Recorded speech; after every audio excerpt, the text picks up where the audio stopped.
if I am to play it,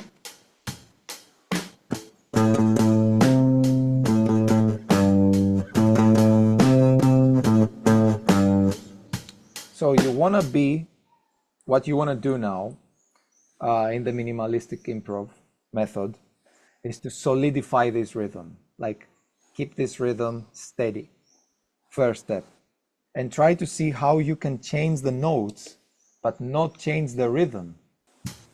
2, 3, 4.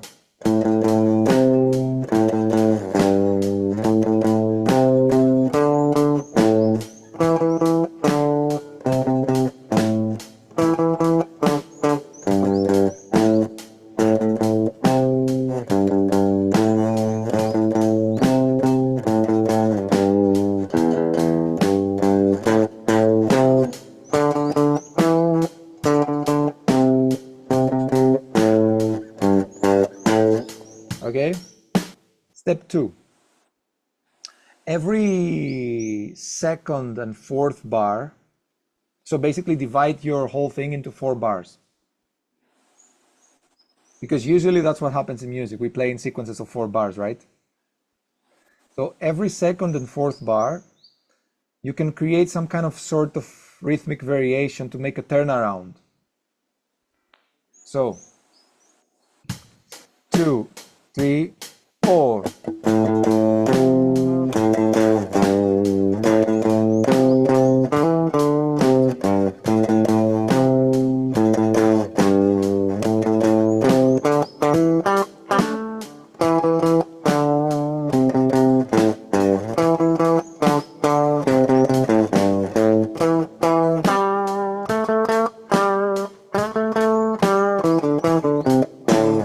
Okay, like, but this is specifically on the second and the fourth bar.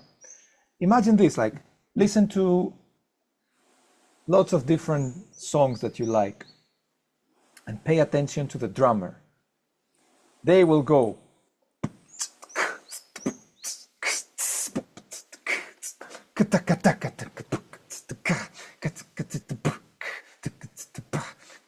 So it's like 1, 2, 2, 3, 4, 2, 3, 4,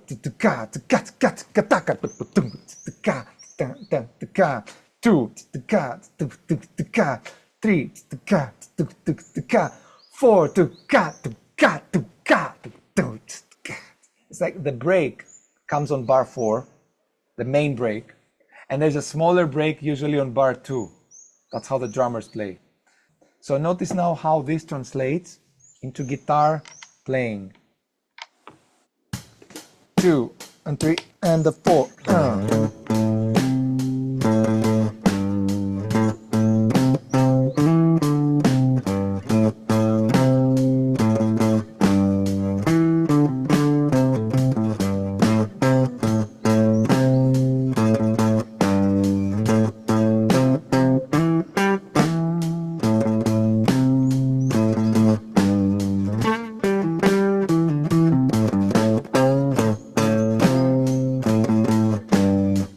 Create those variations in the places that you should create them. You don't actually have to add more like I was doing now. You can always remove a side example for step 2. 2, 3, 4.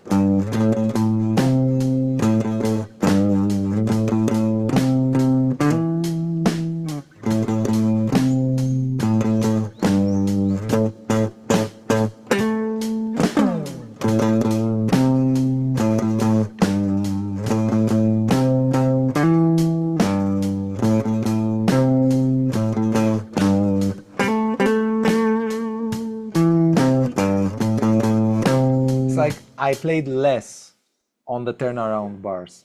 Let's go to the third step of the minimalistic improv,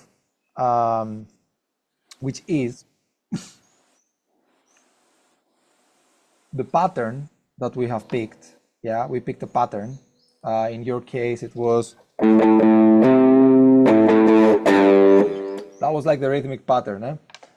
So what we need to do now, This pattern, if you notice, it starts like on the downbeat. It's like ta ta dum 2, 3, and 4. What I want you to do now is take away stuff from the pattern that will make your pattern start on the off beats. That will make your pattern syncopated. 1, 2, 3, 4.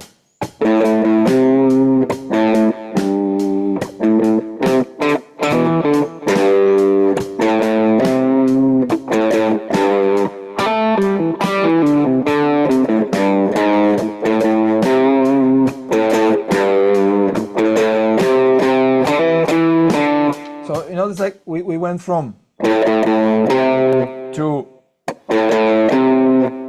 if I want to play this, just a pattern, no improvisation, just a pattern. Or from, we go to,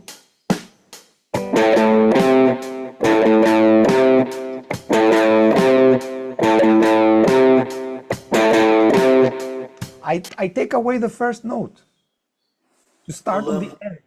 To start on the end. This minimalistic improvisation is actually we are approaching improvisation through a more bass player perspective, more through a bass player / drummer perspective. So this workout is something that you have already mastered in a way through all your previous involvement with music. Let me show you. Okay.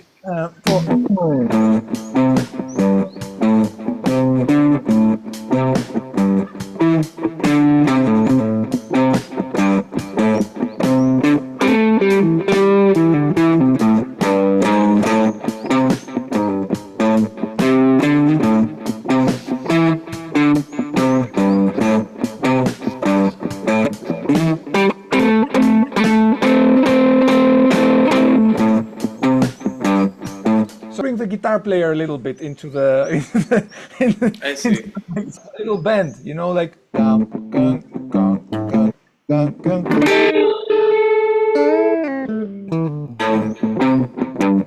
can be like that also. Okay, let's make a brief summary of the journey. We've explored taking a rhythmic pattern, giving birth to a specific rhythmic pattern. Then sticking to that very same rhythm pattern and improvising with it by changing notes, but sticking to the pattern. Change only notes, but don't change the rhythmic pattern. Yes. Then we explored on doing turnarounds on bar 4, the main turnaround, bar 2, the smaller turnaround, optional. And the turnaround can be adding stuff, or it can be just a long bend, like removing stuff. A very powerful thing that you can always do is on your turnaround, don't play anything.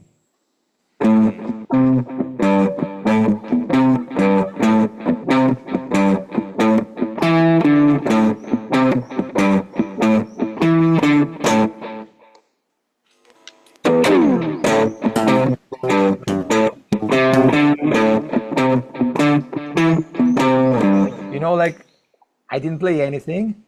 And you were like, yeah. Yeah, I see. It's a very powerful thing to do. Okay, we've explored all of this. Now, what I want you to do is take this concept and apply all of these concepts into, so you did a front form here, kind of like a front form of the pentatonic. Yes.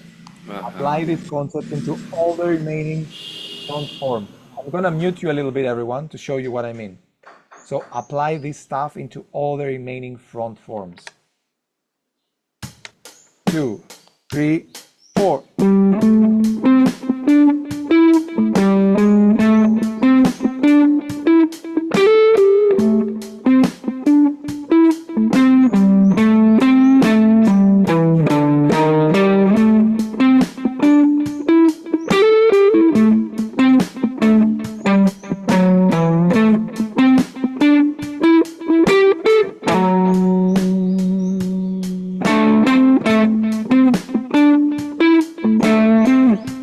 Like the front from here. Then go to the front from here.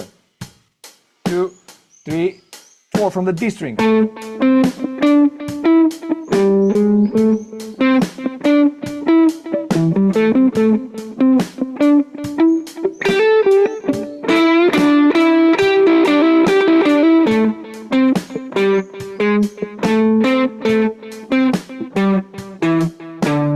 And so on, just stay in the, and then you have the next front form here. Same stuff, only here. 2, 3, take care, Joe.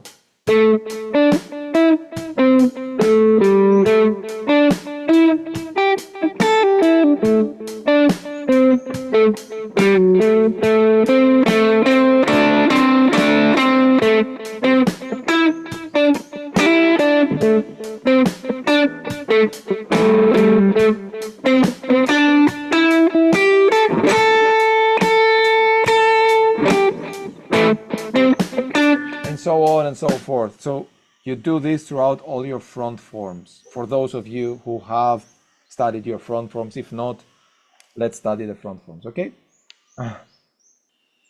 You know, after doing this throughout all the forms, all the different back forms, you will notice that, actually, some of the forms are weaker than others. Like this bass one was fine, but when I go to this form on the G string, the back form on the G string, like here, you know, like,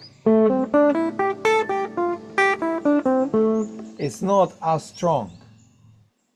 So you will need to like focus on the weak ones until all the back forms are equal. Same goes for the front forms as well. So the same stuff that we've been doing back forms, front forms back then, now come into improv. Gotcha. Okay? And it will be amazing to see like how the same phrase can be translated throughout the forms.